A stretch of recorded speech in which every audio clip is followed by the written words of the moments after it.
cuerdas del arpa de nuevo volví a llegar para contar una historia hace ya tiempos atrás.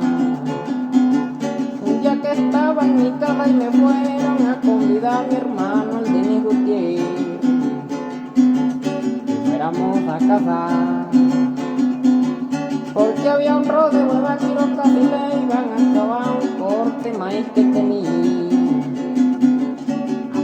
de cosechar. Me dijo usted, vergata y bueno, pa' disparar salimos de mañanita, empezando a chubasquear, y le caímos al monte sin estar pensando en más nada con los perros que tenía.